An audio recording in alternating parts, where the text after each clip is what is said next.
Universal News TV, votre chaîne d'information la plus crédible. Généralement, on parle très souvent du classement des pays producteurs de cacao, sans pour autant s'intéresser à celui des producteurs de chocolat. En fait, la France est l'un des premiers pays exportateurs de chocolat dans le monde. À peu près 62% de la production nationale sont destinés à l'export selon le syndicat français du chocolat. De l'autre côté, les Français eux-mêmes sont des champions mondiaux en termes de consommation de chocolat. Mais comment la France peut-elle être le premier pays exportateur de chocolat dans le monde alors qu'elle ne produit pas de cacao? Suivons maintenant le décryptage de cette interrogation par le président Bandakani et d'autres analystes qui sont sur le plateau de DBS. Suivons. Et le sujet qui nous intéresse, économie, la France, première exportatrice mondiale du chocolat, comment l'expliquer? C'est notre grande interrogation. Messieurs, c'est 30 000 emplois directs en France à partir de notre cacao pendant que nos paysans n'arrivent pas à se soigner et surtout à survivre. La France est aujourd'hui le premier exportateur mondial du chocolat. Les Français consomment beaucoup plus de chocolat noir qui fait 95% de cacao brut. Eh bien, monsieur, en 2019, la production française de chocolat a atteint les 730 000 tonnes. La filière représente 115 entreprises, dont 90% de PME. Elle emploie plus de 30 000 salariés au total, dont 15 850 en production industrielle et participe à l'activité économique de toutes les régions françaises. Classées 6e à l'échelle mondiale, les Français consomment en moyenne plus de chocolat que la plupart des Européens. 7 kg à peu près par habitant chaque année. Et malgré une consommation élevée, la France reste un pays leader en matière d'export de chocolat. Comment le comprendre? Messieurs, commençons par le secteur du chocolat en France. La profession de la chocolaterie représente 115 entreprises, dont 90% des PME. Elle emploie plus de 30 000 salariés au total, dont 15 850 en production industrielle et participe à l'activité économique de toutes les régions françaises. Les catégories de produits, près de 70% de chocolat sont vendus en grande surface. Les 30% restants sont commercialisés par d'autres circuits, détaillants, stations-service, kiosques et sans oublier les boulangeries. Il faut préciser par ailleurs que le total vente France des entreprises du syndicat en 2019, en pourcent, par rapport au total, c'est de 325 458 tonnes. La consommation en France, eh bien, messieurs, la consommation moyenne en France s'élève aujourd'hui à 8,1 kg par foyer par an. Les Français se distinguent par une propension à consommer plus de chocolat noir que le reste de l'Europe, 30% contre 5% en moyenne dans toute l'Europe. J'ai parlé tout à l'heure de 115 entreprises, dont 90% de PME, 30 000 emplois directs, dont 15 850 en production. Eh bien, des entreprises présentes sur l'ensemble du territoire français. Parlons également des tonnes. J'ai parlé tout à l'heure de 325 458 tonnes par an. Et bien sûr, c'est le taux de 2019. Chiffre d'affaires total en GSM. Eh bien, en GMS, monsieur, c'est 35 millions d'euros en 2019 que la France a eu comme argent. 3035 millions d'euros en 2019. Implémentation du secteur d'ailleurs en France. Eh bien, le marché du chocolat en France en 2019, le marché du chocolat représente 125 458 tonnes en France. En 2019, le marché du chocolat a augmenté ses ventes de plus 1,6% en valeur, mais a baissé de moins 2,2% en volume en 2019. Les ventes sont marquées par les deux temps forts, Noël et Pâques, qui représentent 15% des ventes annuelles, respectivement 10,6% et 4,4%. Eh bien, c'est ce qui se passe justement du côté de la France. Messieurs, voilà à peu près ce qui se passe de ce côté-là. Je vais me tourner vers vous, docteur Yambin Tiba, vous qui êtes dans l'économie.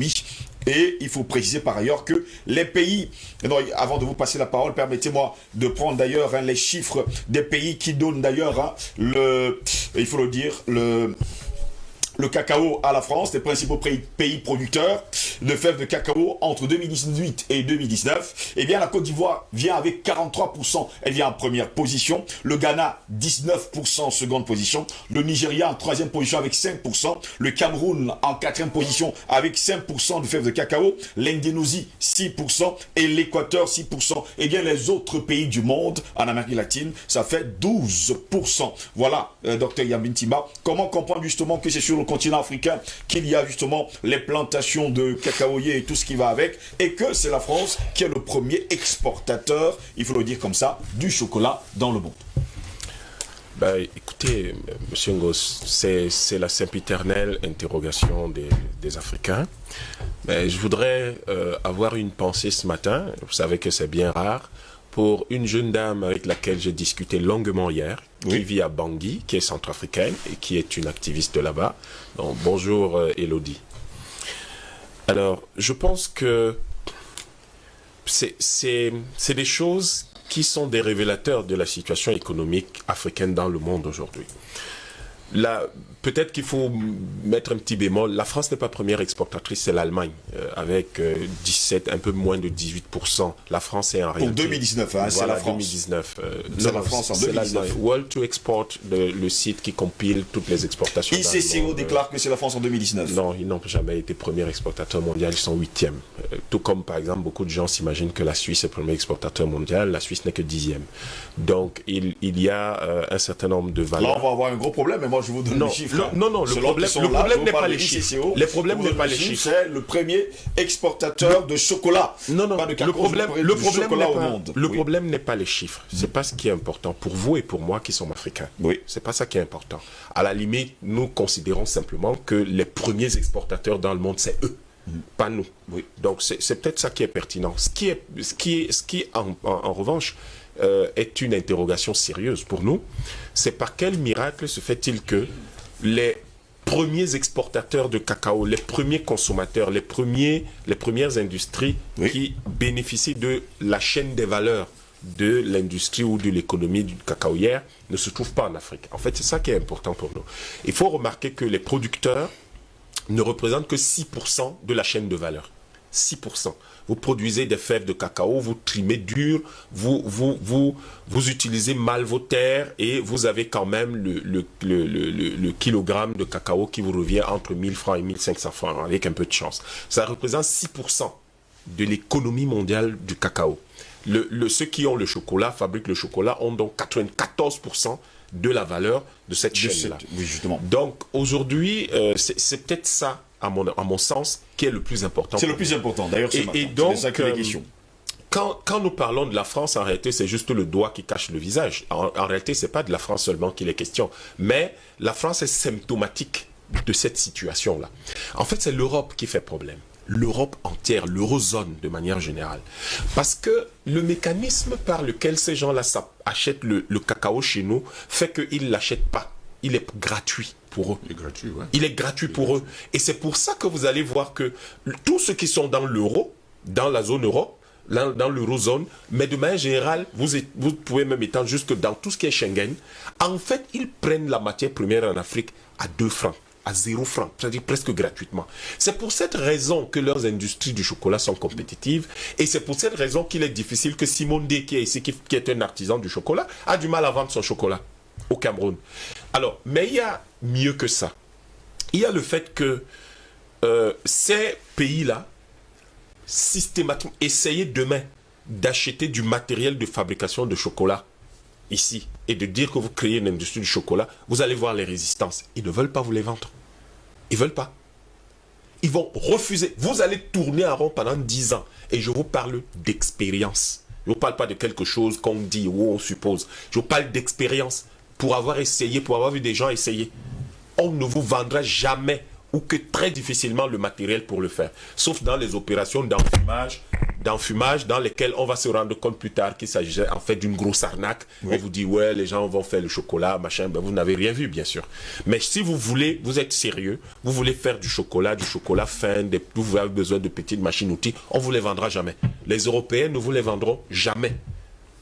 Pourquoi? Parce qu'ils contrôlent 94% de la chaîne de valeur qui occupe les terres cultivées dans un pays comme le Cameroun. Mais les terres sur lesquelles on a le cacao, maintenant ça a reculé légèrement, mais vous aviez la moitié des terres cultivées au Cameroun qui étaient sur lesquelles on trouvait du cacao. Ce qui était scandale, parce qu'au fond, quand vous comparez le cacao aux ignames, mais le cacao ne représente rien du tout. Et 1 hectare de cacao, ça vous rapporte quoi? Si vous avez de la chance, ça vous rapporte 1 million, 1,5 million. 1 hectare d'igname vous rapporte 30 millions. 1 hectare d'igname, parce que ça fait 30 tonnes d'igname. Et là, quand je vous dis 30 millions, c'est parce que je suggère qu'on vende le kilo d'igname à 1000 francs. Tout le monde sur ce plateau sait que le kilo d'igname ne coûte pas 1000 francs à Douala. Ça fait 30 millions. Pourquoi est-ce que nos États continue à avoir la SODECAO, 60 milliards chaque année, continue à avoir l'ONCC, continue à avoir ces choses-là qui ne nous servent à rien. Tout simplement parce que nous sommes dans une économie coloniale, une économie de rente. Mais rente pour qui? Pas pour nous. Rente pour ceux dont nous étions hier des colonies ou des territoires sous tutelle. Et vous allez voir que la structure de nos voies de communication obéit à un système de collecte. On collecte vers les ports, on exporte. Oui. Et le cacao, quand vous regardez les voies ferrées du Cameroun jusqu'aujourd'hui, c'est pour exporter le cacao. Bien sûr. Et les matières premières. Quand vous regardez la plupart des routes créées jusque dans les années, ça s'est modifié quand même un peu dans les années 90 et puis les années 80, les années 90 et puis de plus en plus aujourd'hui. Mais quand vous regardez la structure des voies ferrées de manière générale, vous comprenez que c'est fait pour collecter tout ce qui est à l'intérieur et pour exporter. Donc, et vous ne trouverez rien. Il n'y a même pas de chaîne pour transformer. Hier, vous avez le ministre camerounais des Forêts qui a organisé une réunion pour dire que désormais, on va arrêter, on va appliquer enfin une loi qui date de la fin des années 90. Il ne faut plus que le bois sorte de chez nous sous forme de billes. Mais vous les voyez tous les jours sur nos routes. Chaque jour, la il n'y a loi pas un seul jour qui passe. Voilà. Donc, en réalité, parce que nous parlons du cacao, ce que je voudrais vous dire, M. Ngos, que la France soit la première, la deuxième, la troisième, que l'Allemagne soit la première, la deuxième, la troisième, ce n'est pas important pour nous en réalité, c'est leur chiffre. Ce qui est important pour nous, c'est de dire on n'a pas besoin de produire du cacao parce que combien de gens consomment du cacao chez nous? Quand vous regardez les chiffres qu'annonce le ministère du Cameroun, l'Institut national des statistiques, moins de 0,5% des Camerounais consomment le chocolat, les boissons chocolatées, etc. Les gens ne consomment pas ça. C'est d'ailleurs pour ça qu'on a pu vaincre le Covid-19, parce que nous, on consomme d'autres choses. On a de la citronnelle, on a du gingembre, c'est des choses comme ça que nous consommons. Donc, des choses comme ça que nous consommons, parce que c'est produit chez nous. Du coup, vous vous demandez quelle est la pertinence que le gouvernement camerounais a à mettre 60 milliards dans une affaire qui s'appelle SODECAO. Si on avait mis les mêmes 60 milliards pour produire de l'igname... Les plantains, tout ça. Non, alors même sur l'igname. Pour produire de l'igname, d'abord, aujourd'hui, avec les nouvelles variétés, ça fait 2 productions par an. Et même si vous avez des variétés qui sont un peu plus longues, ça fait 8 mois. Oui. Donc, sur 3 ans, vous avez 3 productions. Et donc, si vous mettez 60 milliards dans les ignames, puisque dans cette affaire-là, vous récupérez pratiquement toute votre mise à la récolte, à la vente de la récolte. Donc, supposons qu'on arrive juste à équilibrer les comptes. En réalité, l'État récupère d'abord ces 60 milliards en un an. Et donc, en 2 ans, 3 récoltes, vous multipliez la mise de base par 3. Pourquoi est-ce qu'on s'ennuie avec le cacao? Pourquoi est-ce qu'on s'ennuie avec le café que personne ne consomme chez nous? Tout ça, c'est l'économie coloniale et c'est toujours ce que nous décrions ici, la vision à Yaoundé. Mais pourquoi est-ce que les gens se sentent obligés de perpétuer ce qui se faisait dans les années 40? C'est-à-dire que on a des plantations de cacao, on a des cacaoyères et puis on les draine, on draine la production jusqu'au port de Douala et puis les autres, on satisfait les caprices des gens en tuant nos populations au travail.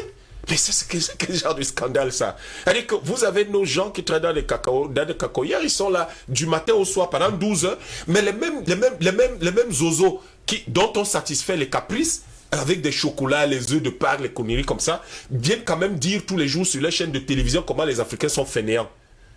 Et nos dirigeants, ils acceptent ça. Et ils sont sérieux. Quand ils viennent dire, ouais, on va donner 60 milliards, on va faire l'action du chaos, on nomme des directeurs généraux, on nomme les gens partout. Pendant ce temps, les gens viennent vous insulter que vous êtes des idiots. Mais quelle est cette organisation du pays? Bon, alors, le fait, et je vais peut-être chuter par là, parce que ça commence à être... Tous les sujets économiques de ce pays sont choquants. Vous avez le sentiment que on dirait que le pays n'est pas dirigé, on dirait que les gens n'ont aucun sens de l'indépendance. Nous sommes dans certains mécanismes auxquels il faut mettre fin. Il faut mettre fin à cette histoire de franc CFA. Les gens vous prennent votre cacao à 0 francs. La France, quand elle prend le cacao du Cameroun, on a pris le cacao pour 1 milliard. On ne vous verse pas d'argent. Vous ne recevez rien. Parce que c'est ça le mécanisme du franc CFA. La conséquence, c'est que vous réprimez vos propres populations en les obligeant à accepter 1000 francs. Dans une affaire, ça veut dire qu'on vous donne 1000 francs, ça représente 6% de toute l'économie. Mais au nom de quoi une économie qui est de l'ordre de 10 000 francs, nous on doit produire pour avoir, qui est de l'ordre de 100 000 francs, qui est de l'ordre de 60 000 francs par là, je crois. Nous on est obligé donc fois 20, donc 20 000 francs par là. Oui. On est obligé de n'avoir que 1000 francs dans 20 000 francs. Quelle est cette affaire? Pour quelle raison on doit le faire? Pour quelle raison nous, on doit être de manière déguisée les esclaves des gens à perpétuité? Pour quelle raison? Nos responsables politiques doivent faire très attention. Parce que si quelqu'un vous donne un vingtième de ce que vous produisez, vous suscitez comme valeur, vous êtes un esclave. Vous êtes un esclave. Et nous ne pouvons pas avoir des gens qui s'appellent président de la République, premier ministre, ministre, président du Sénat, sénateur, président de l'Assemblée nationale, député, maire, conseillers municipaux, etc. et des directeurs. Je n'ose pas parler de tous les autres directeurs. Nous ne pouvons pas, dans un pays sérieux, avoir des gens comme ça qui sont là à maintenir notre population dans l'esclavage. Parce que il faut dire les mots tels qu'ils sont. Hein. Quelqu'un vous donne un vingtième de ce que vous produisez, c'est de l'esclavage. Donc l'économie du cacao est une économie de l'esclavage, tout simplement. L'économie du café, des choses comme ça, c'est l'économie du coton, pire encore. C'est de l'économie de l'esclavage. Et donc, on peut comprendre, comme ils étaient premiers producteurs de canne à sucre, bien sûr, premiers producteurs de coton dans le 16e, 17e, 18e siècle, c'est normal qu'ils continuent à être premiers producteurs de chocolat, par exemple. Vous avez de l'espèce de chocolat qu'on produit dans votre propre pays, mais c'est de la soupe d'arachide qu'on vous vend tous les jours. On vous vend une soupe d'arachide et on vient vous dire que c'est du chocolat. Pendant ce temps, tout le monde sait très bien que le chocolat, c'est du cacao. Avec un peu de sucre, on peut délayer avec un peu de lait, on peut mettre des choses. Ici, on vous vend une sorte de soupe. On mélange un peu de cacao comme ça. Et puis, on prend plein d'arachides, on met dedans, on vous fait de la soupe d'arachide. Parce qu'on a entendu que vous mangez la soupe d'arachide tout le temps, que vous mangez les arachides un peu partout à toutes vos sauces. Non, mais c'est pas sérieux. Il va falloir que... Je crois que nos États... Les gens ne l'imaginent pas. Mais le jour où on aura d'autres personnes à la tête de nos États qui vont voir le monde autrement, nos pays deviendront riches instantanément. Et les gens vont se demander, mais qu'est-ce qui s'est passé? C'est rien passé. On va juste devoir faire des choix stratégiques. L'économie, ce n'est pas aller chercher, parce que beaucoup de gens vont vous dire, oui, mais vous savez, l'ONCPB, à l'époque, ils ont eu beaucoup d'argent qui a permis de construire. Non. Si on avait dès l'indépendance, malheureusement, on n'a pas eu d'indépendance. Parce que ceux qui luttaient pour l'indépendance étaient liquidés. On a eu une sorte de compromis là. En fait, on a orienté les gens et ils sont dans ce que nous sommes aujourd'hui, qui n'est pas de l'indépendance du tout.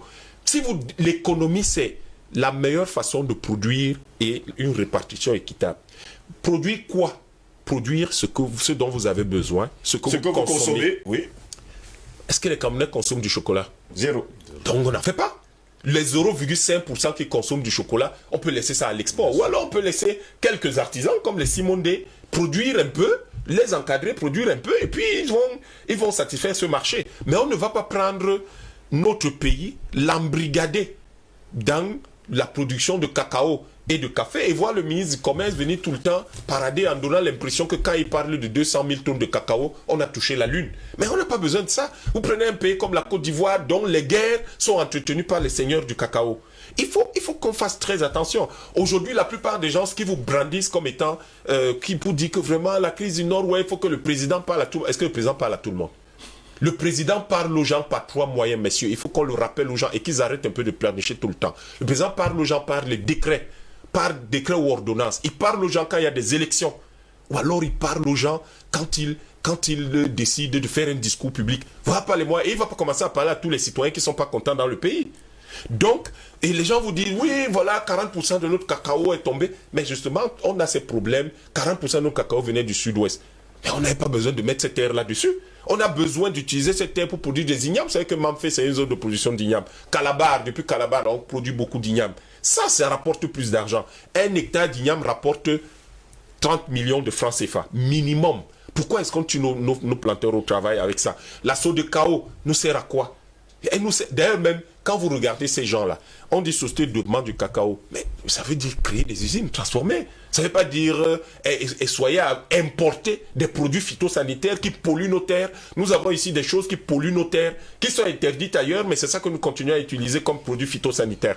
Donc l'économie du cacao, de manière générale, est un scandale.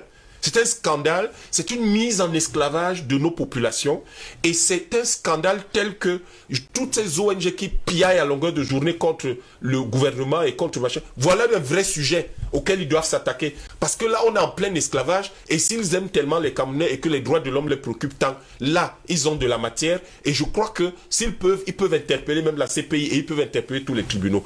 Aujourd'hui, je voudrais conclure en disant que, au fond, leur classement ne nous interpelle pas. Ce qui nous interpelle, c'est le fait que on est resté dans une économie, ils mettent un terme joli, l'économie de rente. Non, on est resté dans une économie d'esclavage. Merci. Et cette économie d'esclavage fait que on produit, on ne touche que 1/20 de la valeur, de la chaîne de valeur, c'est de l'esclavage.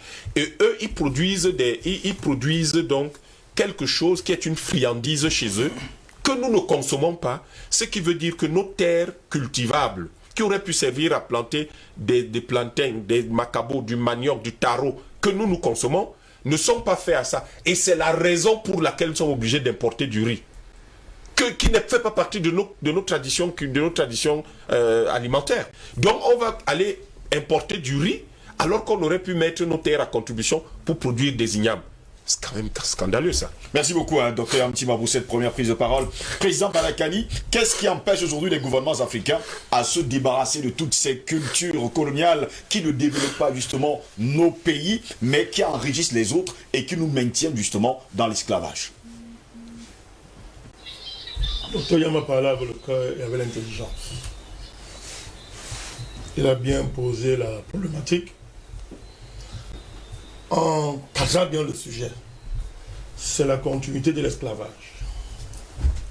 Il a bien posé ça parce que on voulait les thèmes de débat, que ce soit les classements et consorts, nous enferment dans le classicisme économique. Oui.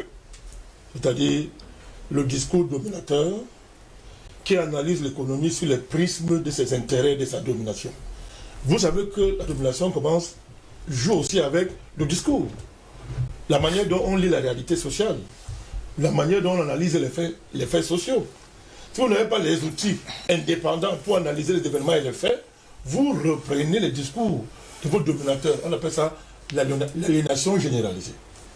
Vous avez l'aliénation concrète, qui est situationnelle par votre situation sociale.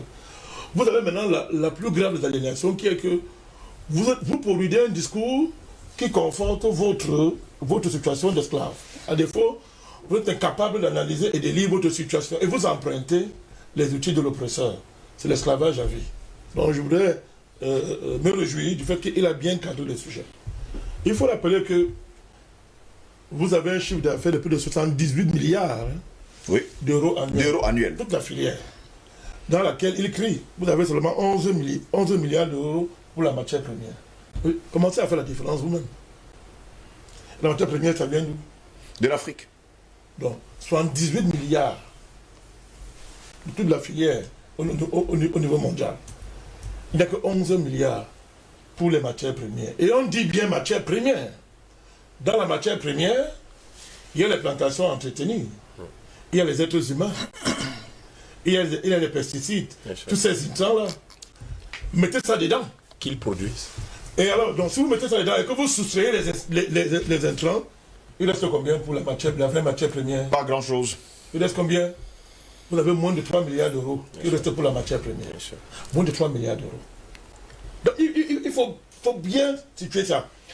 Et cette situation mondiale est organisée par la mafia du cacao parce que c'est un marché qui est déséquilibré. C'est-à-dire la demande est supérieure à l'offre. C'est une tendance. Ça, c'est la tendance même forte de ce secteur. Que la demande est supérieure à l'offre. Quand vous avez un marché comme ça, vous avez toutes sortes de mafia terrible. Terrible. Et dans le cacao, c'est que les patrons qui dictent l'affaire, ce n'est pas le producteur. Il n'a rien à dire. Ce sont les négociants, les transformateurs, les grandes marques et les distributeurs. Je vous en parlé sur la dernière fois. Je vais répondre à votre question. Hein. Je suis sûr de situer mon propos. Allez-y, on vous suit. Vous en parlé sur la dernière fois de l'esclavage. On était ici avec Anatole. On parlait de la trinité diabolique. Je vous ai parlé des gens qui ne travaillent pas, mais qui prélèvent le travail des autres. On peut parler de ça. Je veux dire que quand on parle de la City, du Vatican et de Washington DC, ce sont ces gens-là qui se proclament hommes libres, qui ne connaissent pas ce qu'on appelle la valeur du labeur, la confrontation au travail, la souffrance qui permet de produire la richesse. C'est le conflit éternel entre le capital et le travail, pour me résumer. Les capitalistes ou leurs représentants sont des hommes libres, d'après eux, parce qu'ils ont la propriété privée des moyens de production, qui se sont octroyés par la violence, le crime, la ruse et le satanisme. Ils ont pris ça. Et à partir de là, ils sont toujours en col bleu et ils disent qu'ils font le travail intellectuel, le travail de direction. Les esclaves, ceux qui produisent la plus-value, il y a des langages qu'il faut reprendre et remettre en valeur dans ce monde aussi actuellement. Ceux qui produisent la richesse, c'est-à-dire par le travail et la souffrance, ils ne sont pas rémunérés. C'est ça qui enrichit ces gens. Et ça se reproduit exactement dans cette filière. Qui sont les négociants? Tout à l'heure, on a parlé de la Suisse. La Suisse produit quoi? Rien du tout. Qu'est-ce que la Suisse produit? C'est pas un pays de négoce. Et allez donc voir le statut de la Suisse. Tout le monde parlait de ça ici. On dit que son statut, c'est un pays neutre. Donc il est neutre. Il n'est pas concerné. Oui, il est... C'est la neutralité, le principe de neutralité. On a parlé neutralité. des trois cités là. Oui. Mais il faut le monter plus loin. Hein. Oui. On va arriver sur la Suisse. Il faut qu'on parle de la Suisse. Bien sûr. Vous allez comprendre à quel jour on se joue. Voilà un pays qui est neutre. Il ne produit rien. Il négocie. Il est entre l'acheteur et le vendeur. Et il est plus riche que celui qui produit. La Suisse. C'est un État qui a été créé pour ça. C'est la capitale du négoce, nous dit-on. Créé pour ça. Mais ce que vous vendez là, ça vient d'où? C'est quoi cette affaire qu'un pays n'a que des bureaux, des gens qui portent les vestes tous les jours? Hein? Ça dit que, mais vous n'y avez pas de plantation, vous n'avez pas d'usine, mais tout l'argent du monde est en partie concentré dans ce pays. Si vous n'expliquez pas ça, on parle ici pour rien. Voilà pourquoi l'un des grands fils de ce pays, Jean Ziegler, grand humaniste de notre temps, il dit que son pays c'est une nation de receleurs. Ziegler, il a été député, hein, parce qu'il dit il faut lire ça. Il dit que la Suisse c'est une nation de receleurs et que c'est un pays dangereux pour le monde. C'est lui qui dit, hein. Bien sûr. Et il a écrit. Il est rapporteur, je crois, à l'ONU, ils l'ont récupéré pour le calmer. Ils l'ont mis rapporteur à l'ONU pour la fin. Et bien, il ne s'est jamais tué. Il a écrit sur la fin. Il a écrit sur la fin. Il a écrit un livre, Suisse, nation de receleurs. Allez lire ça. Vous allez comprendre ce que dit un citoyen suisse de son pays, qui est dans le négoce, comme les banquiers. On s'organise, on se situe, on se place dans les carrefours de la plus-value. On les prélève simplement.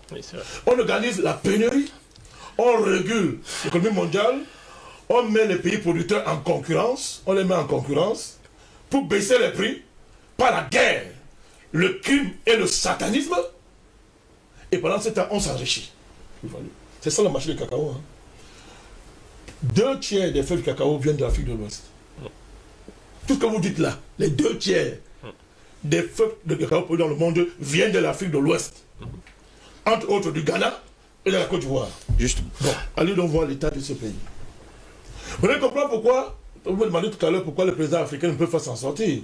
Eh bien, je réponds, Dr Yama a bien balisé le terrain. Se débarrasser entièrement totalement de ces cultures. Ben oui! Qui sont des cultures coloniales et d'esclavage. Mais très bien, parce qu'il faut rappeler ça. C'est une culture coloniale esclavagiste. Le cacao, le café, c'est grave. Cacao. On connaît l'histoire. En Amérique latine, en Amérique, ils ont liquidé les indigènes, les Indiens, qu'ils ont contaminé avec les maladies, qui sont venus avec. Ils ont décimé toute la population. Maintenant, quand il n'y avait plus de main-d'œuvre, l'esclavage est né de là. C'est ça l'esclavage du nègre. Il faut bien comprendre. Donc, c'est une culture qui est liée fondamentalement à notre déchéance en tant qu'humain. Cette culture-là. Donc, quand vous voyez le cacao là, c'est-à-dire, ça nous rappelle l'esclavage. Ça rappelle que nous sommes. C'est la continuité de la traite négrière. Sauf qu'on a changé de méthode, mais c'est la même chose. Alors, vous dites que les présidents africains ne peuvent pas s'en sortir. Ok. Le schéma est simple. Vous avez 2 figures centrales en Côte d'Ivoire, Gbagbo et Ouattara. Gbagbo dit je sors. Gbagbo décide de transformer le cacao ivoirien sur place. Il lance même l'université de cacao en Côte d'Ivoire. C'est lui, c'est Gbagbo. Les chocolatiers, les négociants, les gens qui ont les bureaux en Suisse, et ailleurs, les gars ils disent que mais ce type-ci là, si on le laisse, Bien sûr. on est à terre. Alors, il faut qu'on réponde à la question que vous avez posée, hein. Et moi je réponds clair. On est à terre, qu'est-ce qu'il faut faire? Eh bien, il recrute Guillaume Soro, il recrute M. Ouattara, en passant par sa femme et tous ces traités qui y a en Côte d'Ivoire, ces criminels qui y a en Côte d'Ivoire, on les recrute, on les organise en rébellion. Parce que moi je vous réponds. L'ONU est complice. Dites-moi, l'ONU c'est une négociation, ils sont parmi les négociants aussi. C'est pas c'est l'ONU. Il mange aussi le chocolat. Non, nous croyons que il achète comme tout le monde peut acheter du chocolat. Quand je prends le chocolat naturel chez Simo, j'achète. Oui. Voilà. Donc, bon, il me donne souvent, mais j'achète. J'achète. Allons-y, messieurs. J'achète. Donc, même quand on n'achète pas, je fais la publicité pour toi. Dans les frais commerciaux, mais j'achète souvent. C'est beau. Mon grand frère, il faut dire la vérité. Donc, est-ce que l'ONU fait une agence de négoce? Est-ce que l'ONU est dans la distribution? Est-ce que l'ONU, monsieur Anatroisa, est une usine de transformation du cacao? Qu'est-ce que l'ONU fait en Côte d'Ivoire dans une guerre de cacao? Elle prend parti pour Ouattara. Elle prend les armes. L'ONU aussi prend les armes, combat à côté des rebelles. Vous m'avez posé la question. Vous voyez donc que la puissance de ces gens, des chocolatiers, le Vatican est dedans. Il n'y a rien dans le monde qui est mauvais, ça que vous ne voulez pas voir. Le Vatican est toujours dedans. Donc vous voyez, la puissance de ces gens-ci est telle que l'ONU les appartient. Donc quand tu es en guerre avec, quand tu décides de valoriser les prix du cacao en faveur de ton peuple, de tes producteurs, tu auras affaire à l'ONU. Tu auras affaire à l'armée américaine. Tu auras affaire à l'armée française. Et l'armée anglaise, qui vont se coaliser. Tout va bien. Pour te chasser du pouvoir. L'OTAN. C'est l'OTAN. Merci Simon. L'OTAN. C'est pas eux qui ont fait partie de Babo, c'est eux. C'est eux. Donc le débat, quand je prends ces cas de figure, vous pouvez remonter plus loin depuis l'esclavage. Où les héros africains qui ont dû rester par l'esclavage et ont engagé la bataille avaient toujours affaire à leur frère traître, au Ouattara. Mais quand vous grattez un Ouattara, vous trouvez derrière lui la communauté internationale, l'OTAN, qui avait une autre forme à l'époque de l'esclavage, mais qui était toujours la fusion des armées de ces gens, des esclavagistes, pour anéantir les héros. Le grand défi de notre temps, la grande question que l'intelligence africaine doit résoudre, c'est comment battre ces gens en intégrant les traîtres. C'est-à-dire en intégrant le facteur de traite. Ce sont nos frères. Écoutez-moi ce que tu as dit, oui, c'est sérieux. C'est-à-dire que, comment par exemple Gbagbo peut rentrer en Côte d'Ivoire, prendre le pouvoir, en intégrant que Guillaume Soro, le Ouattara, et tous ces autres, voilà, fin de ça. C'est bon, ça fait 2 jours. Non, pas du tout. Il est où? Il n'est pas rentré chez son frère. Mais bien sûr, bien sûr. Et nous avons dit ça aux Ivoiriens. On l'a dit, on nous a traité tous les noms. Je leur ai dit ça fatigué que mais, il faut bien réfléchir. C'est pas une affaire de CNT et M. Colambédier. J'ai dit que c'est à cause de son âge, je n'aime pas l'attaquer. Parce qu'en Afrique, quelqu'un à un certain âge, mais c'est une calamité, ce monsieur. C'est pas le CNT, c'est de réfléchir sérieusement. Pourquoi Babo se retrouvait là-bas? Et il y a une dynamique qui s'est mise. Je ne pas la question, il y a le docteur Yann. Une dynamique s'est mise sur pied pour que Babo sorte de là. Ça a réussi. Ça a réussi. Mais quand il faut l'achever, qu'est-ce qui s'est passé? Les Africains viennent vous dire que le problème, ce n'est pas la France. Bien sûr. Ce n'est pas l'ONU. C'est Ouattara d'abord. On le chasse. Après, on va arranger. Vous êtes malade ou quoi? Ouattara, c'est l'ONU. C'est la France de tous ces gens-là. Vous ne pouvez pas chasser. Si vous ne pouvez pas porter ce problème à bras le corps, mais vous vous amusez ou quoi? Et ils sont en train de voir ce qu'ils ont quand c'était passé. Donc la question est là. Il faut une grande réflexion politique et stratégique et géopolitique pour voir comment on peut vaincre ces gens. Et c'est possible, M. Ngoz. Je suis en train de vous dire que toute la longue tradition de l'héroïsme africain, depuis le déclenchement de l'esclavage, cette tradition-là est en train de se consolider. C'est ça le panafricanisme, hein? Elle se consolide. Elle se consolide, elle se bonifie. Voilà pourquoi aujourd'hui, Dibia c'est en première ligne contre l'État profond. C'est par hasard qu'on fait des émissions aussi sur les thématiques que nous faisons là, de ce haut niveau de géopolitique. C'est parce qu'on a trouvé la cible, on a touché le cœur de l'affaire. Tant que vous n'avez pas attaqué Washington d'ici, vous n'avez pas attaqué la City et le Vatican, vous tournez en rond. Le Vatican, c'est la charpente spirituelle.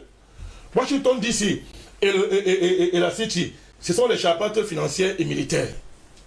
Quand vous ne touchez pas ça, vous perdez votre temps. Alors on va nous dire, est-ce qu'un pays africain peut s'en sortir seul? Moi, ça me fait rire. L'histoire n'est pas remplie de pays révolutionnaires qui, à partir d'une dynamique nationale, ont changé le monde. Vous devez considérer. Il y a plein d'histoires, M. Ngoz. Il y a plein d'histoires. Ça permet donc de terminer avec cette affaire de l'économie. Alors, si on prend le cas du Cameroun, parce que le Cameroun est parmi les grands producteurs de cacao. Le quatrième. Et le rêve de l'État camerounais, on a fait croire, on a menacé aux Camerounais qui vont succéder à la Côte d'Ivoire, qu'on peut remplacer la Côte d'Ivoire. Et le Cameroun a décidé de libéraliser la filière. C'est-à-dire que l'État n'encadre plus les producteurs. On ne garantit plus les prix. Comment on faisait avant, qui permettait quand même de stabiliser certains niveaux de vie. On libéralise.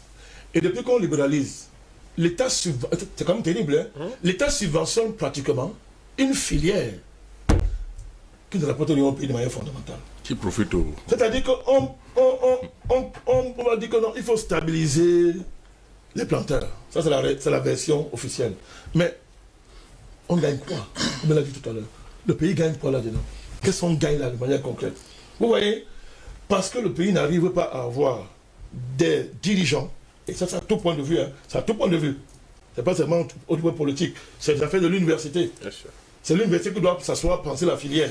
C'est l'affaire même des soi-disant pasteurs, tous ces gens-là qui bavardent, la société civile. Pourquoi? Les gens n'arrivent pas à s'asseoir et penser l'économie du Cameroun, M. Ngoz. Si le Cameroun produit du cacao, mais le BABA, mais créez d'abord un marché national du cacao. Créez-le. Vous voulez vous lancer dans l'international alors que votre marché, vous ne le contrôlez pas. Comme moi je vois le projet du gouvernement, c'est ce qu'on appelle la transformation structurelle. C'est bien beau.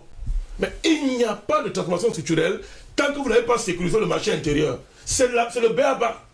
Mais ce projet qui fait semblant de négliger l'enjeu de la maîtrise du marché intérieur et croit que, et comme je dis, on va aller gagner les parts de marché à l'international. Quelle part allez-vous avoir à l'international? Avec un marché aussi fermé, qui est fermé comme ça, qui est un monopole, qui est un marché captif. Parce que tous les intermédiaires que vous dites là ont bloqué le marché. Quand le Cameroun veut faire quelque chose, ils vont dans un terroir le cacao, ils mettent le Cameroun en concurrence avec les producteurs qui sont là-bas. C'est-à-dire ils financent bien la main-d'œuvre là-bas, pour un temps. Vous ne voulez pas tenir le coup. Et quand vous baissez le truc, ils reviennent reprendre leur profit qu'ils avaient dépensé là-bas pour soutenir une main-d'œuvre et vous faire couler. L'atout du Cameroun dans ce marché-là, actuellement, où nous parlons, c'est quoi? C'est de maintenir la main-d'œuvre à un niveau très très moins cher. C'est-à-dire, la seule manière pour le Cameroun d'être compétitif sur le marché du cacao, c'est de s'assurer que ceux qui produisent ne gagnent rien. Merci. Attendez, je chute, hein. C'est de chuter. Allons-y. Que ces gens ne gagnent rien. Oui, allons-y. Mais comment le pays peut s'en sortir dans une telle dynamique? Si nous voulons créer un marché cacao, les gens comme les Simo et Contrôle qui produisent ça, créons un marché à l'intérieur. Et Aïs le dit clairement, on ferme ce marché. Tous les marchés qui ont procédé ont d'abord été des marchés protégés. On ferme le marché, on s'assure que nous avons des champions nationaux qui émergent. Après, une fois qu'ils ont émergé au niveau national, et que le national c'est une forme de matériel d'atterrissage pour eux, ils peuvent se lancer à l'international. Parce qu'ils ont là accumulé toutes les techniques nécessaires pour devenir les seigneurs de la guerre. Mais cette affaire où nous sommes des producteurs de matières premières, dans une économie où, n'est-ce pas, ce qui nous revient, c'est pratiquement rien du tout, c'est la continuité de l'esclavage. Continue de l'esclavage. Justement, parlant de la continuité de l'esclavage, Patriarche Simondé, je vais me tourner vers vous. Ce matin, il fut un temps dans les années 60 jusque dans les années 80, il était formellement interdit à un cultivateur de couper un plant de cacaoyer. Formellement interdit. Il faut également donner cette information pour dire à tous les Africains que le coût de l'achat en Afrique va baisser, le prix du cacao, le prix de l'achat du cacao en Afrique va baisser cette année. Eh bien, il va falloir rester justement très vigilant. Apparemment, c'est l'esclavage qui a été mis en œuvre déjà dès le départ pour ces cultivateurs qui, il faut le dire, cultivaient le cacao, mais ils étaient également interdits de couper le plant qu'ils avaient mis en terre. Monsieur Gossin, il n'y a pas que l'esclavage dans la culture. Il y a l'esclavage de la communication, qui est resté pendant des années une communication coloniale. C'est grâce à des médias comme DBS qu'aujourd'hui, on peut débattre de ce problème. Et on fait même les cultivateurs qui ne connaissaient pas la réalité de ce qu'ils produisaient. Vous ne pouvez pas imaginer qu'un cultivateur ne savait même pas à quoi servait son cacao. Il ne savait même pas ce que la Sodecao, tout ça, à quoi ça servait. C'est aujourd'hui que, au fur et à mesure qu'on débat, ils sont même au courant de ce qui s'est passé en réalité. La plupart ignorent même le prix du cacao. Je le dis parce que je suis un peu dans la filière, sans être entièrement. Je vous assure qu'il y a un scandale dans ce milieu. Les gens ne sont même pas informés. Vous imaginez une histoire comme l'ONCC, qui était là comme une structure l'ONCPB qui encadrait les cultivateurs. Office national du cacao et du café. Faire quoi? Oui. Au lieu d'être une structure qui encadre, rachète le cacao, transforme avant d'envoyer. Au contraire, c'était une boîte. C'est une boîte à lettres où le cacao passait tranquillement pour aller directement en Occident. En prélèvement, on ne gagnait que 6%. Le reste, 96%, comme dit Jean-Claude et Banda, ce sont les autres qui prenaient. Pourquoi est-ce que depuis un certain... Vous voyez que depuis un certain moment, les choses sont en train de changer. Contrairement à ce que vous pensez. Parce qu'aujourd'hui, au Cameroun même, je peux vous dire qu'il y a des Camerounais qui sont capables de fabriquer des machines. Il le sait. Il y a un certain monsieur Mathieu dont je parlais tout à l'heure. Vous parlez toujours de lui à chaque fois. Qui est capable de vous fabriquer. Il n'est pas seul. Il n'est pas seul. Ils sont nombreux. Est-ce qu'on les encourage? Je vais vous donner un cas. Aujourd'hui, ce monsieur, il vous fabrique des équipements pour la basse, moyenne et haute tension. Qu'est-ce qu'on fait? On le bloque par tous les moyens pour qu'il remporte. Et pourtant, il faut fournir toute l'Afrique. Et réduire, créer des milliers d'emplois. Le même cas dans le cacao, dans le café et tout et tout. Mais qu'est-ce qu'on fait? Les gouvernements africains ne l'encouragent même pas. Au contraire, on trouve tous les voies et moyens. Peuvent-ils d'ailleurs l'encourager, Simon D, quand on sait pertinemment qu'ils sont eux-mêmes en prison et qu'ils ne peuvent absolument rien faire? Si, monsieur. Il ne s'agit pas des gouvernements. Parce qu'en Afrique, on produit ce qu'on consomme pas, on consomme ce qu'on ne produit pas. Il est temps que les choses changent. Et tout ça, c'est une question d'organisation. Ce n'est pas un gouvernement qui peut s'organiser. C'est le peuple. Et je vous dis, je suis en train, vous le savez mieux que moi, actuellement dans les pays du monde entier, il y a des coordonnateurs de l'organisation de promotion panafricaine pour la production du continent qui sont en train de se mettre en place. Et ces gens vont s'organiser pour produire et encadrer les produits et transformer. Ce n'est plus possible. Je vous dis, dans 2 ans, c'est plus possible. Dans tous les pays africains, les gens sont en train de s'organiser. C'est terminé cette éducation. Et ça se fait pourquoi? Grâce à des chaînes de télévision comme DBS qui a ouvert les yeux aux aveugles. Je vous le dis. Aujourd'hui, les choses sont en train de changer sérieusement. En Côte d'Ivoire, les gens sont en train de s'arranger. Au Ghana, partout. Il y a des coordonnateurs dans tous les pays africains qui sont en train de se préparer pour organiser l'Afrique pour que désormais les choses ne soient plus comme avant. Donc, il y a une évolution. Oui. Qu'on ne se trompe pas. Et je veux dire une chose, c'est que en réalité, les Occidentaux, ils avaient pris le devant. Ils sont organisés pendant des siècles pour nous maintenir dans l'esclavage. Même jusqu'aujourd'hui, on parle, on est des esclaves qui s'ignorent. C'est maintenant qu'il faut, au cours des débats comme ça, éclairer les gens, attirer leur attention sur les conséquences des actes qu'on pose. Parce qu'un monsieur pense que seul, il a un peu d'argent, il est très puissant. Il ne sait pas que seul, on peut le tordre comme un bout de bois et le casser. Or, ensemble, on est plus fort. C'est pour ça qu'il faut s'organiser, être puissant. Et donc, parce que, comme le docteur Yam Tibala dit, en une semaine, l'Afrique peut être multimilliardaire. J'ai dit l'Afrique, pas un individu. Avec ça, on va sortir de cette dépendance inutile et stupide dans laquelle on s'est engagé depuis des années. Quand on critique les États, moi je dis que les États sont pris en otage. Je ne peux pas en vouloir à un chef d'État. Ce sont des esclaves. On les a pris en otage complètement. Quand je vais le dire, on va dire, vous soutenez des dictateurs. Pas du tout. Les faits sont là. Pas du tout. Les faits sont là. On ne soutient aucun dictateur. C'est parce que les gens sont pris dans un étau et ils ne peuvent pas s'en sortir. Si nous-mêmes, citoyens, donc, on les critique, on ne s'organise pas pour les libérer. Nous sommes tous des esclaves. Ils ne sont pas seuls. On est des esclaves avec nos chefs d'État. Il faut se libérer. Vous pouvez faire votre bruit au quartier en disant, moi je dis encore une fois, on est des esclaves. La preuve. Quand vous avez votre porte-monnaie dans la peau de quelqu'un, c'est le chef d'État qui a votre porte-monnaie. C'est le chef d'État. Pas du tout. Vous pensez que lui, il est libre. Vous connaissez le porte-monnaie. Vous connaissez où se trouve le porte-monnaie. Pourquoi vous n'allez pas chercher? Non, il faut qu'on soit sérieux. J'ai dit, il faut qu'on soit sérieux. Vraiment, tenons un langage qui va permettre aux gens de comprendre où est-ce qu'on est et où est-ce qu'on doit arriver. Ça ne sert à rien de passer tout le temps. Je dis toujours sur ce plateau que pour couper un arbre, on coupe pas les branches et le tronc. On coupe les racines. Pendant que on coupe les racines, on coupe au moins les branches pour qu'on se trouve ensemble pour faire tomber l'arbre. Mais si vous passez tout votre temps de dire, oui, vous soutenez les dictateurs et vous faites quoi entre temps? Vous avez fait tomber quoi? Rien du tout. Non, soyons sérieux. Il faut que les Africains se ressaisissent et rentrent à la bonne école. La bonne école, c'est-à-dire arrêter d'ouvrir le téléphone, d'allumer leur téléphone et leur télévision, mais allumer leur cerveau. C'est ça qu'il s'agit. On passe le temps à allumer les téléphones et les télévisions, mais on oublie d'allumer son cerveau pour réfléchir et trouver des solutions à nos problèmes. On est des esclaves. Et on nous a mis dans une sorcellerie qu'on appelle la communication, où on ne s'en sort pas. Heureusement, il y a des chaînes comme DBS qui, actuellement, je vous assure que est suivi et écouté, et les gens commencent à comprendre l'importance des débats qu'on a sur des plateaux. Et ça, c'est l'essentiel. Ce n'est pas le débat entre les gens, là, entre les partis. Non, ça n'a aucun rapport. Le vrai débat, c'est ce qu'on fait là pour éclairer les gens qui sont encore dans l'obscurité. Ouais. Voilà ce que je voulais dire. Et j'ai encore une fois, tu es libre de semer ce que tu veux, mais tu es obligé de récolter ce que tu as semé. On vous a compris parfaitement, Simon, dès ce matin.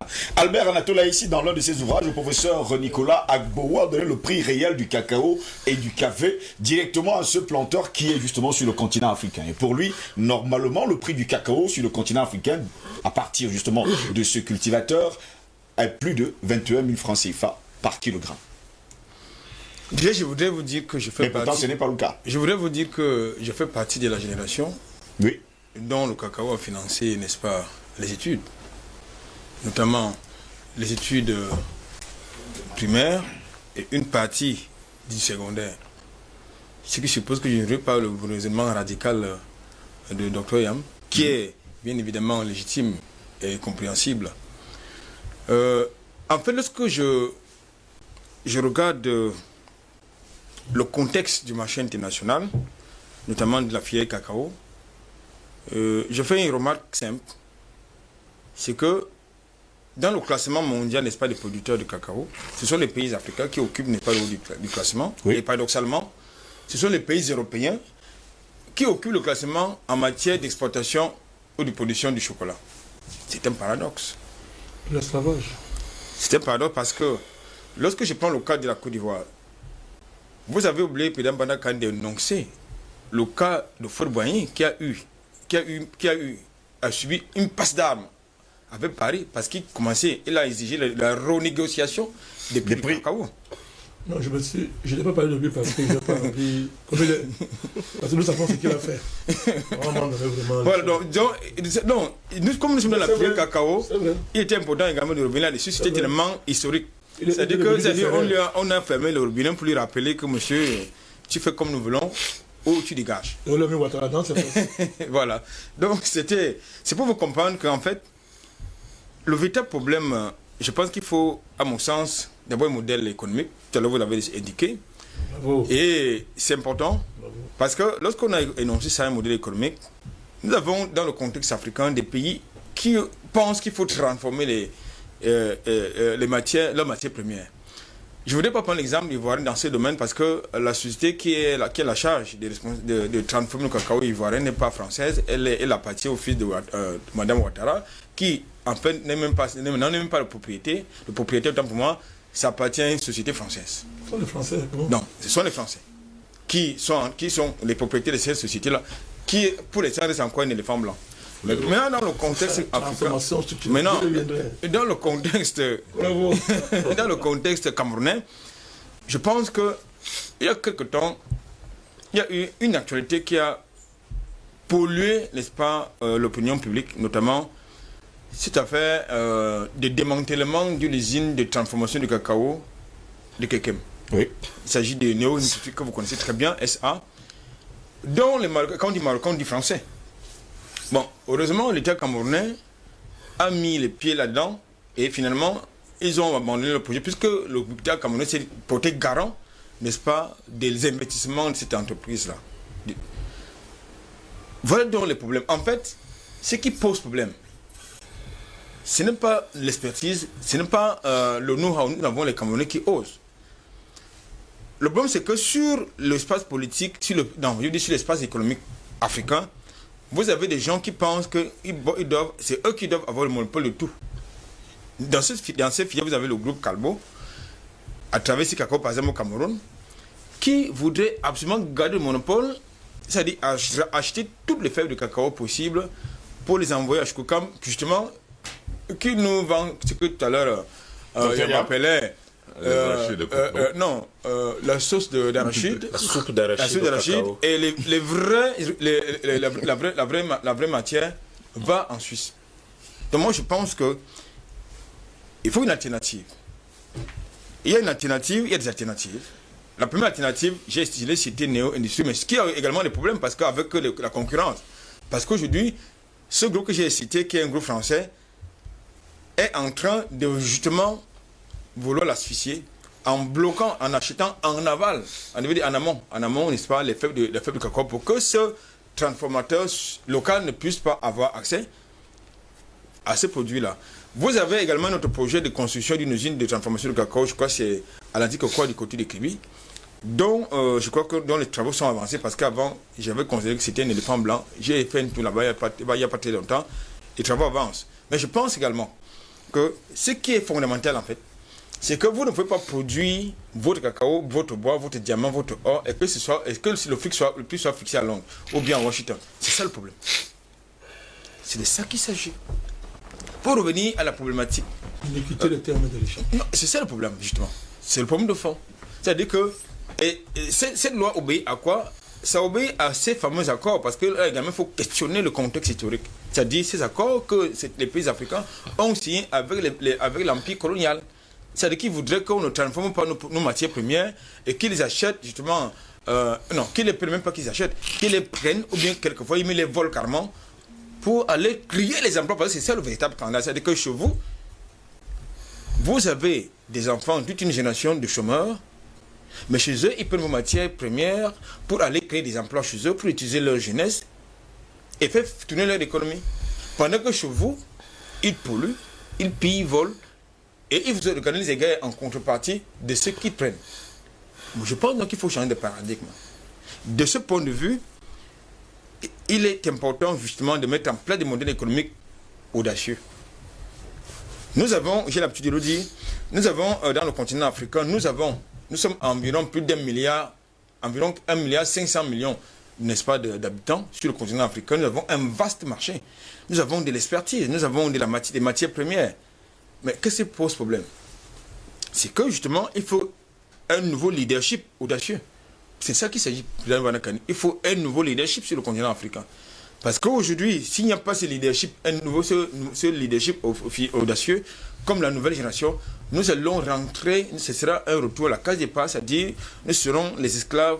Non, nous avons été les esclaves de nos parents ont été les esclaves, nous avons succédé à nos parents. Maintenant, nos enfants vont devenir des esclaves. Donc, je pense que il faut encourager, à mon sens, il faut mettre en place des conditions incitatives pour les entrepreneurs en faveur des entrepreneurs locaux qui sont dans ces filières-là, parce que même si nous ne sommes pas les gros consommateurs du chocolat, on peut les transformer et ouvrir un marché. Parce que nous ne sommes pas toujours, on peut ne pas être toujours consommateurs de ce que nous produisons. S'il y a un marché, eh bien, nous évoquons cela. Est-ce que nous sommes des grands consommateurs? J'allais dire, n'est-ce pas, de tapioca? Non, je ne pense pas. Mais vous avez les pays qui sont les grands consommateurs, les grands producteurs de tapioca, et ils les envoient ailleurs. Moi, je pense que c'est comme ça qu'il faut fonctionner. Est-ce que notre tomate qui est produite localement est transformée? Je ne pense pas du tout. Il faut donc mettre en place, à mon sens, une politique de transformation. Je crois que le fameux document, tout en espérant que ce n'est pas une imposture, comme le premier, c'est-à-dire la stratégie nationale de développement, à l'horizon 2030, c'est pas une imposture, comme le fut, n'est-ce pas? Ça fait sourire d'ailleurs, docteur Yantiba, on vous comprend parfaitement. C'était un questionnement. Merci pour votre questionnement. C'était un questionnement, parce qu'aujourd'hui, il faut qu'on fasse des choses sérieuses. Il faut qu'on fasse des choses sérieuses, c'est-à-dire qu'on sorte des concepts, qu'on sorte n'est-ce pas, des slogans, pour véritablement être dynamique et actif sur le terrain. Merci beaucoup Albert Anatola ici. Messieurs, permettez-moi de lire quelques messages de nos téléspectateurs et je reviens avec vous pour conclure pour une dernière prise de parole en 3 minutes, messieurs, pour sortir de cette édition. On va essayer justement. Vous allez essayer. C'est très costaud comme sujet, mais je vous accorderai 3 minutes parce qu'on va terminer à 9h30 minutes. Bonjour à tout le panel. Pour commencer, il faut que la France cesse d'être un État pour être une entreprise. En 1947, enregistré au registre du commerce sous la référence Sirène 109 017. Partant de cela, elle doit faire du chiffre. Quoi de mieux que de braquer la production cacaoyère qui lui rapporte des devises des pays tels que la Côte d'Ivoire récemment. La dame de Ado, on parle bien sûr d'Alassane Dramane Ouattara, a fait un déplacement en France pour les abeilles à bec afin de revaloriser le prix du kilogramme en Côte d'Ivoire. Bonjour mon président, monsieur Bandakani, courage à vous. C'est Ikoum Patrick depuis Bruxelles ce matin. Bonjour le plateau depuis le Togo, Djibril, merci pour le travail, que Dieu vous protège. Merci également à vous qui nous suivez depuis le Togo. Bonjour DBS, ce matin la Côte d'Ivoire est une ville française, rien d'étonnant. Il est temps que les Africains se réveillent en transformant ces matières premières et sortir du sous-développement. C'est Amadou Kidé depuis Nouakchott, c'est en Mauritanie ce matin.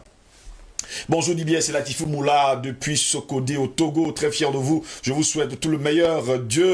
Dieu entende nos prières. Cela prouve à suffisance que les panafricanistes de tous les bords ont raison. La France nous prend ce qui devait nous appartenir. S'il y a plus de chômage ici en Afrique, c'est parce que la France vole nos emplois. S'il y a plus de pauvreté en Afrique, c'est parce que la France s'enrichit à notre place. Ceci n'est en aucun cas la faute des Africains, mais un complot savamment pensé qui fait qu'on ne se sente toujours coupable de ce qui nous arrive. Comme je l'ai toujours dit, haïr la France est une bénédiction et légitime, mes frères. Et celui qui ne hait pas la France est un faux panafricaniste et un nègre de maison. C'est un état de criminel, la France. C'est ce que nous dit d'ailleurs Sokodé Latifou, Latifou Moula qui nous écrit depuis Sokodé au Togo. Bonjour DBS, juste pour savoir sur le bouquet qu'on peut vous regarder, sur quel bouquet on peut vous regarder. Créolink, il faut le dire déjà, 10e chaîne.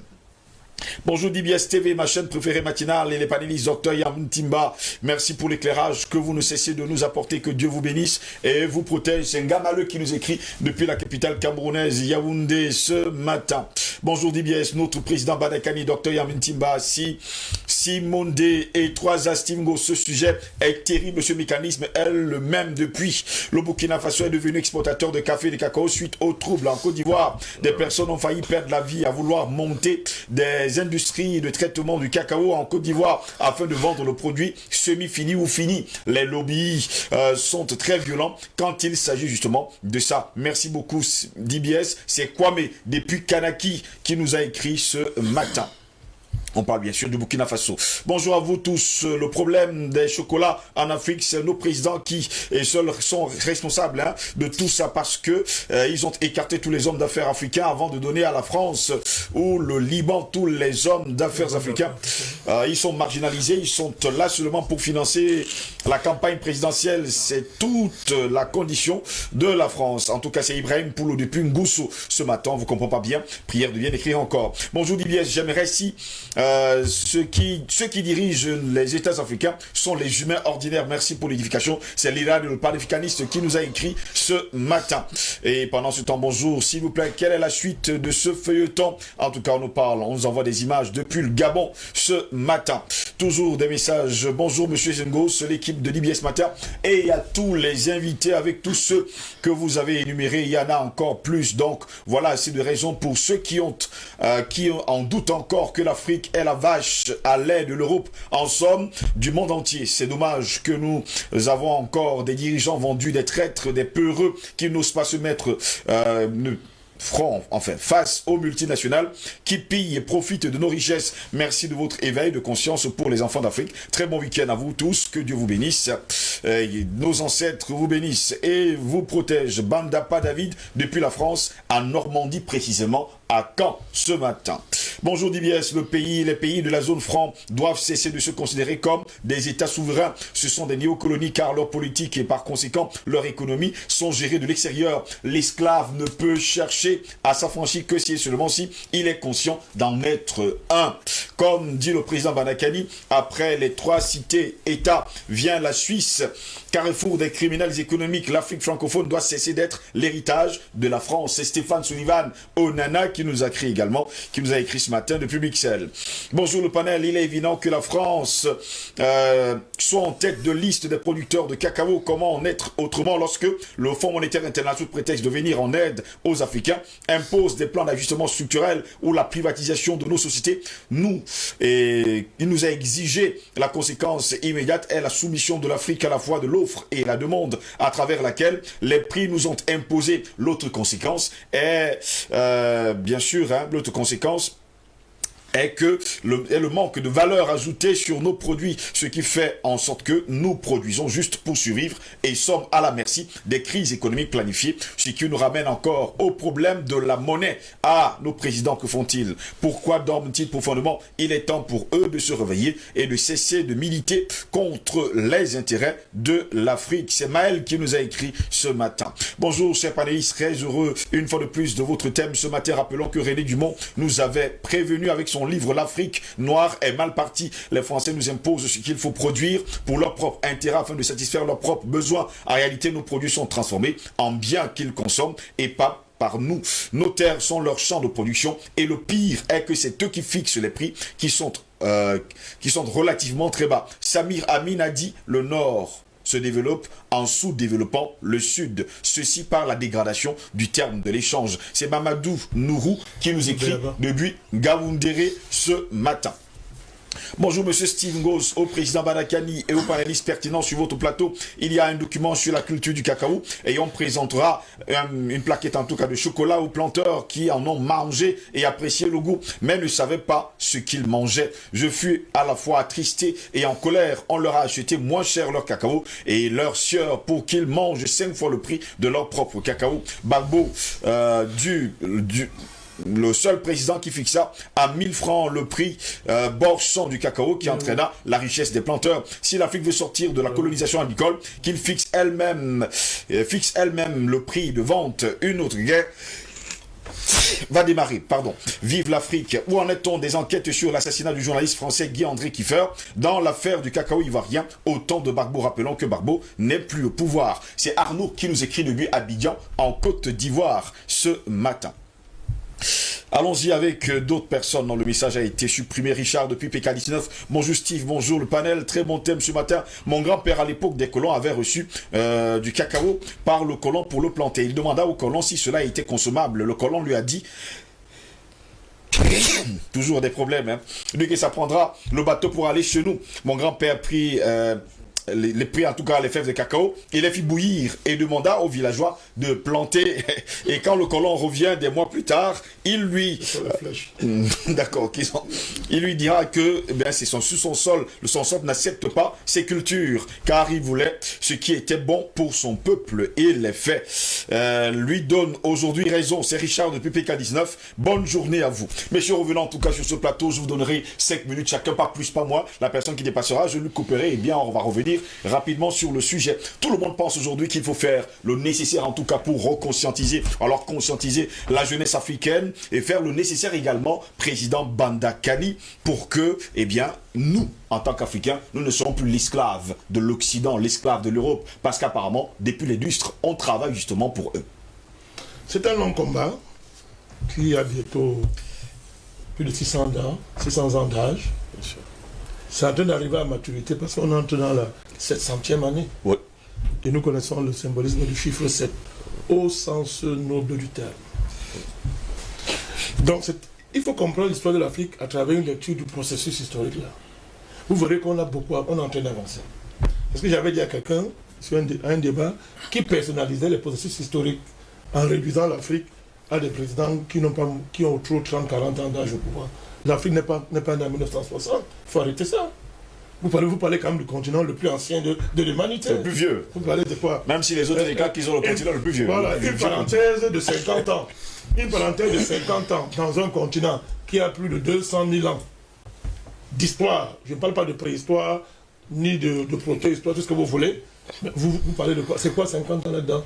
Mais si vous personnalisez l'histoire, vous allez croire que 50 ans c'est la fin du monde, vous allez même vous suicider. Bien sûr. Mais quand vous regardez le processus historique, vous optimisez l'histoire, vous positivez, vous êtes même heureux. Parce que vous abordez les choses autrement. Donc on est en train d'avancer. On est en train d'avancer, M. Ngos. Et regardez la cohérence de vos thèmes. On a parlé des 3 cités, il faut toujours regarder ce qui arrive. Avant ça, on a parlé de qui ici? Attali, vous avez oublié l'émission? Justement. Attali est le chantre de l'extraterritorialité. Il vous a dit que les présidents n'ont plus aucun pouvoir. Vous ne l'avez pas suivi? On l'a suivi. Il dit que Macron c'est son boy, non? Il dit que Macron c'est un petit enfant que j'aime au pouvoir, il ne vaut rien. Je connais son remplaçant bientôt. Il dit que les présidents n'ont aucun pouvoir, ce sont les marchés qui ont le pouvoir. Le pouvoir. Mais alors, mais voilà les choses qu'il faut penser. Voilà les choses qu'il faut penser. Or, les marchés, ce sont les qui? Wall Street, ce sont les 3 cités-là. Wall Street, c'est le club de Paris. C'est le club de Londres. C'est ce qui est en Suisse. Tu vois que tout ça se tient. Donc, si on ne liquide pas le globalisme, M. Goss, tant qu'on ne liquide pas cette affaire, on perd le temps. Et nous sommes à 2 doigts de réussir. C'est pour ça que l'enjeu américain était très important.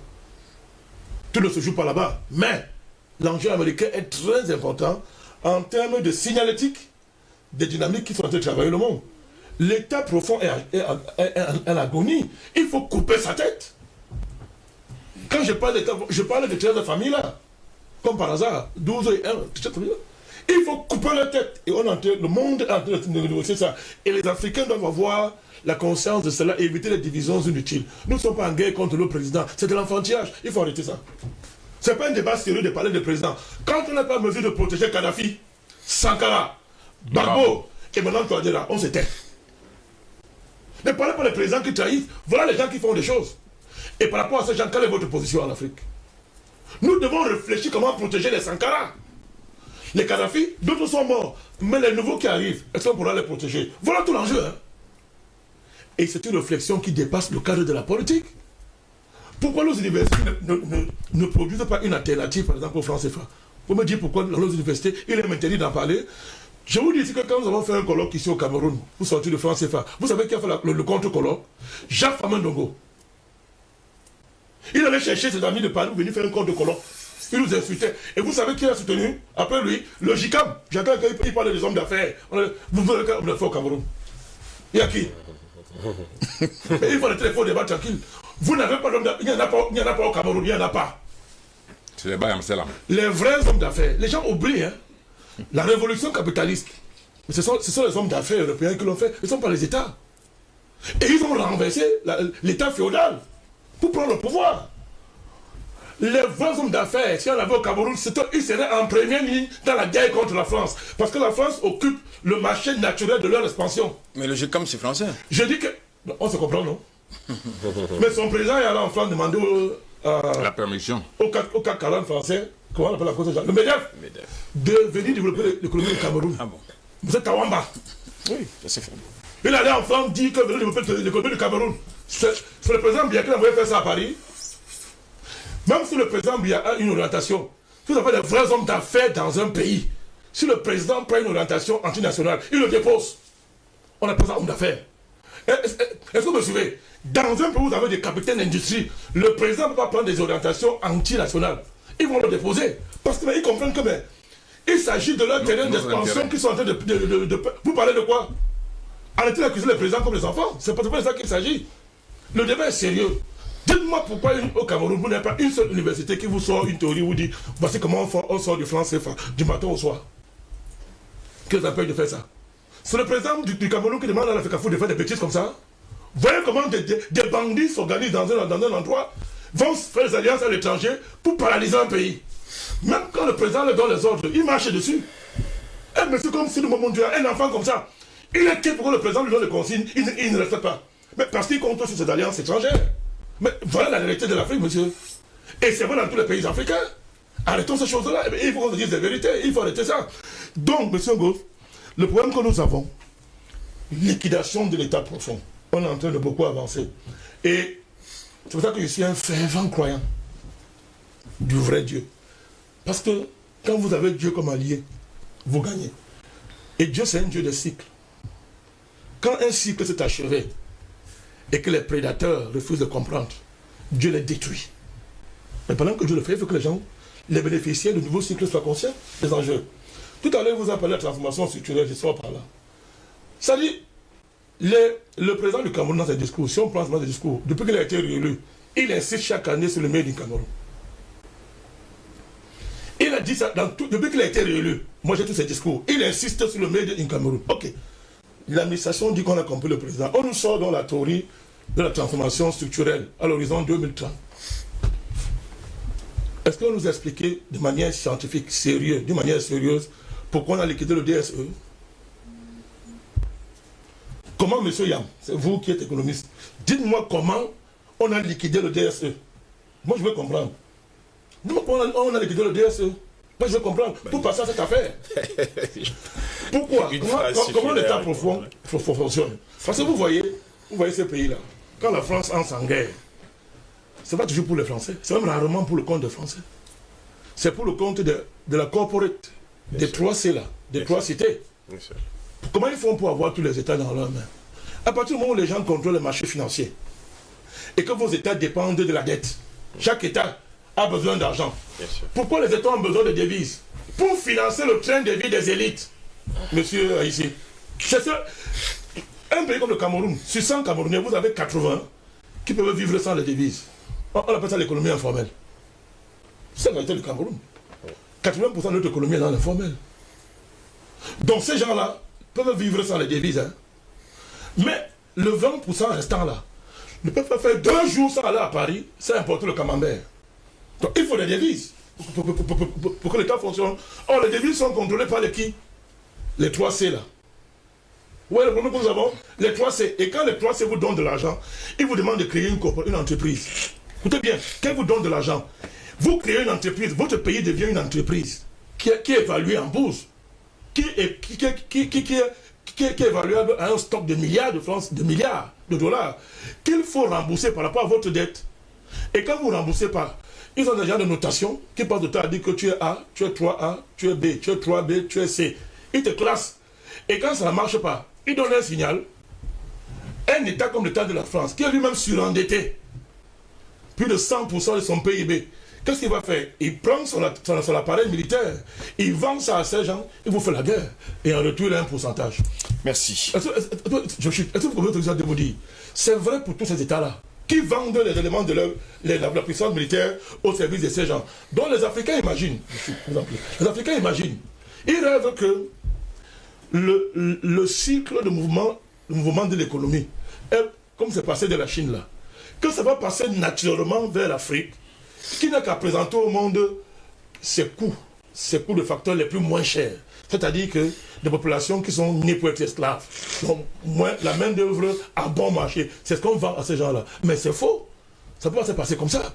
Si les gens pensent que le déplacement va partir de la Chine, et on veut faire de l'Afrique le nouvel atelier du monde, c'est ça la transformation structurelle, c'est ça que ça veut dire. Vous avez bien compris que les entreprises françaises déclassées à l'international se réfugient dans les paradis africains où ils vont piller, recréer l'esclavage pour aller conquérir la compétition au niveau international. Si c'est ça, il n'y aura jamais de développement en Afrique. Il faut une rupture, M. Gauss. Il faut penser la guerre. Il faut penser la guerre. Et ça, c'est au niveau panafricaniste. Penser la guerre.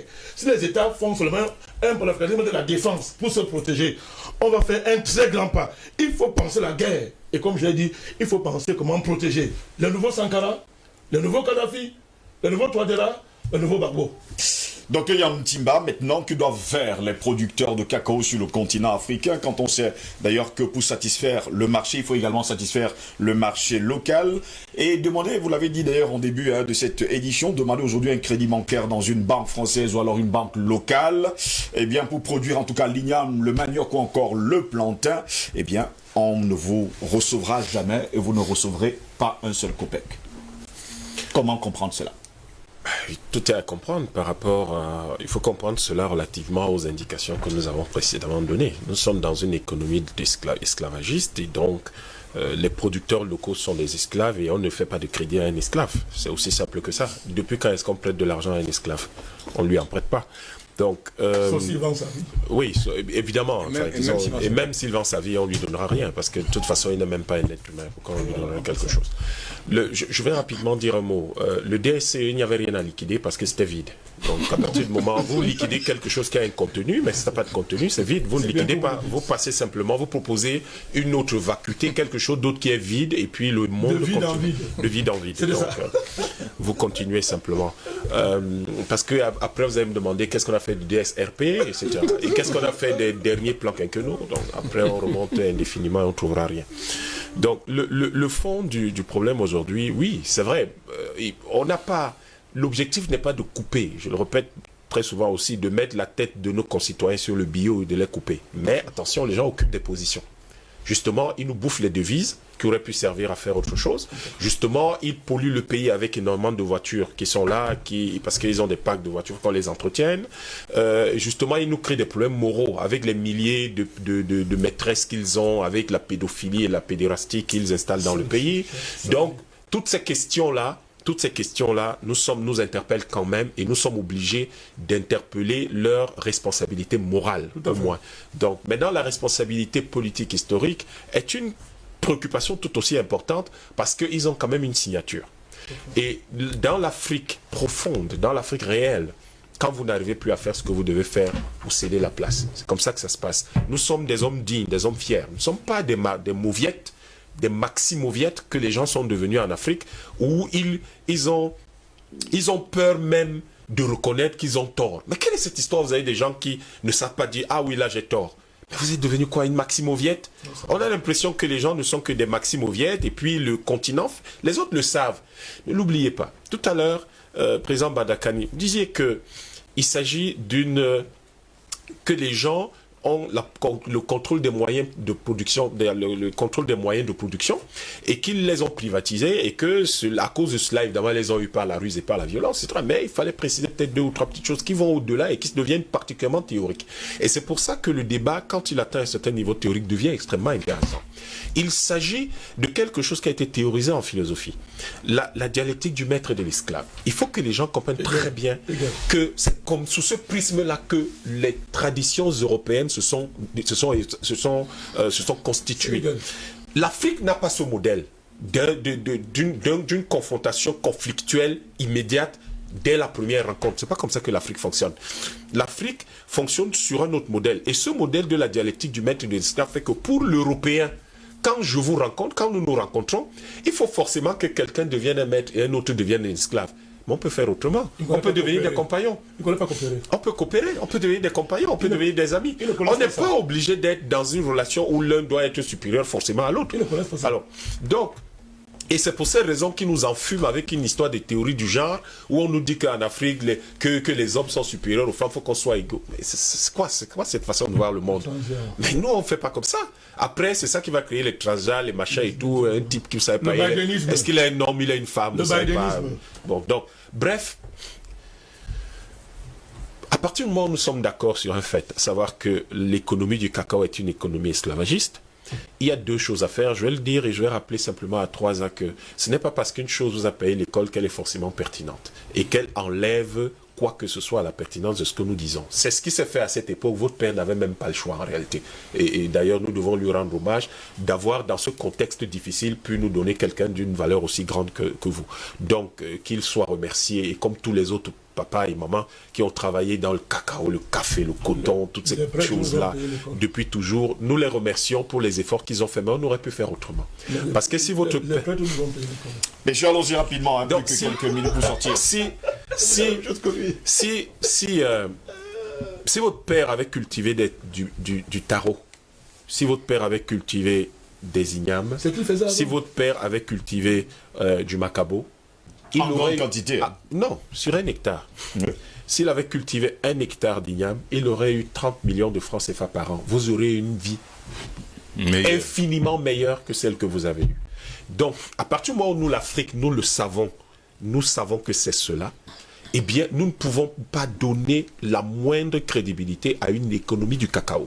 Et vous me demandez ce que les gens doivent faire, M. Ngos. Mais qu'ils arrêtent de cultiver le cacao, ça ne sert à rien ce truc-là. Ça ne donne même pas du bon feu de bois. Mais je ne comprends même pas cette affaire. Ça ne vous donne même pas du bon feu de bois. Pourtant, ça nourrit justement plusieurs familles. Personne. Ça nourrit personne. Non, attention, ce n'est pas parce que... Attention, je vais vous dire quelque chose d'extrêmement important. C'est ça, je vais vous dire quelque chose d'extrêmement important. Ce n'est pas parce que vous manquez d'eau que vous devez commencer à boire du sable. Il faut faire très attention. Et c'est dans cette situation que l'Europe et l'Occident veulent nous mettre. Ils veulent nous obliger à croire que nous pouvons boire du sable et de la boue parce que nous n'avons pas d'eau. Mais c'est quoi ça? Nous sommes des êtres humains, on ne boit pas de l'eau, on ne boit pas du sable, on boit de l'eau. Et nous devons rappeler donc de façon tonique et de façon ferme qu'il n'y a aucune raison que d'autres boivent de l'eau et que nous nous buvions du sable. Et compte tenu de cela, le comble, c'est que cette eau, on la prend chez nous. C'est-à-dire que nous avons de l'eau chez nous, quelqu'un, lui, il la prend, il la boit, mais il nous demande de boire de la boue et du sable. C'est qu'elle a faire ça. Donc, nous devons arrêter de le faire. Et je pense que nous n'allons pas, nous en Afrique, on n'est pas là pour critiquer ceux qui sont ou ont été. Ils ont été, ils ont fait ce qu'ils pouvaient faire. Merci. Mais pour ce qui doit se faire désormais, il faudrait que les choses soient bien claires. Pour ce qui doit se faire désormais, nous allons, et je sais ce qui va arriver, nous allons supprimer les cultures comme le cacao et le café chez nous. On n'en a pas besoin. On n'en a pas besoin. D'ailleurs, ces vestiges coloniaux et ces vestiges du temps de l'esclavage, nous devons les effacer. Parce qu'en les effaçant, nous donnons de nouvelles bases aux générations futures afin qu'elles aient une capacité de projection qui leur permette de construire un monde débarrassé de ces souffrances du passé qui viennent simplement alourdir leur marche. Nous devons savoir que quand on veut avancer, quand il faut que vous puissiez avancer, vous devez pouvoir à un moment donné vous couper d'un certain nombre de choses. Merci. Un homme qui veut aller le plus loin possible ne peut pas être tout le temps en train de transporter les souffrances du passé pour en faire alors que c'est quelque chose qui va l'empêcher de pouvoir marquer, oui, d'aller de l'avant. Et aujourd'hui, permettez-moi cette dernière phrase, aujourd'hui, je crois que nous avons très bien compris que avec 1 hectare, nous pouvons avoir 30 millions de francs CFA avec des ignames, et qu'avec le cacao, nous avons 1,5 million.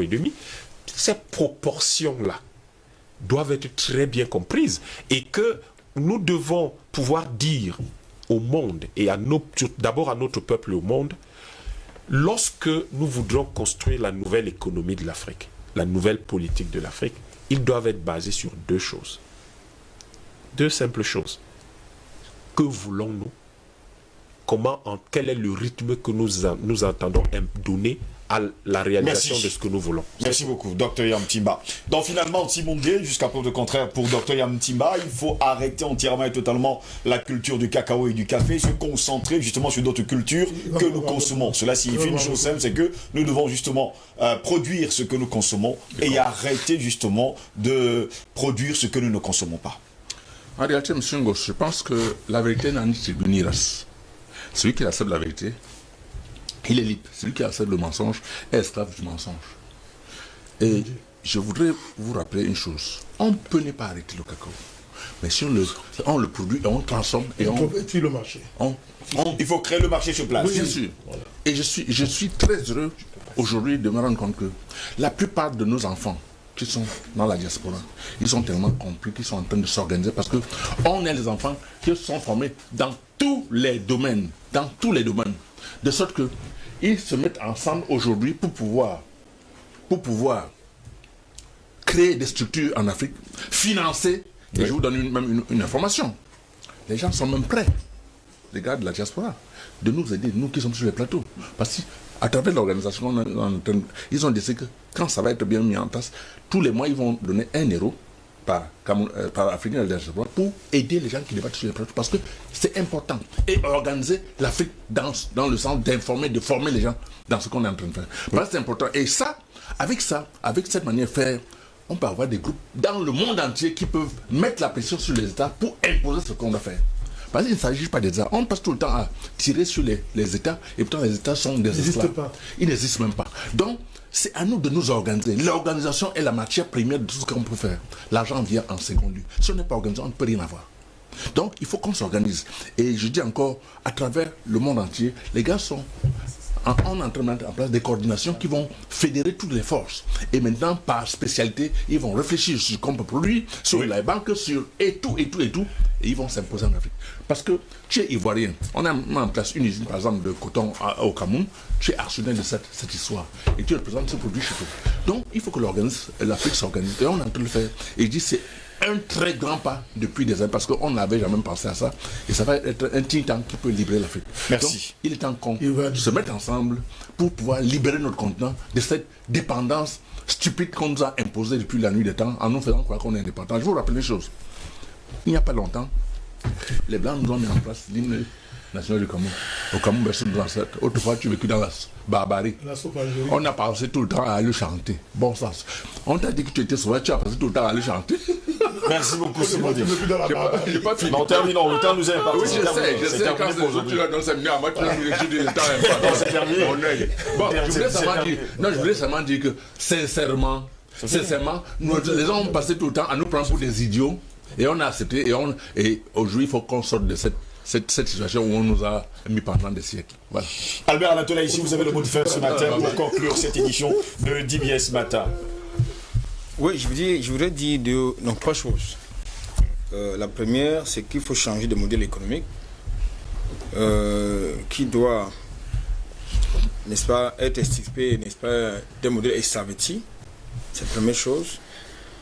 La seconde chose, c'est qu'il faut se réapproprier de ces cultures coloniales pour que nous en contrôlions, n'est-ce pas, le fonctionnement, les mécanismes de marché. Oui.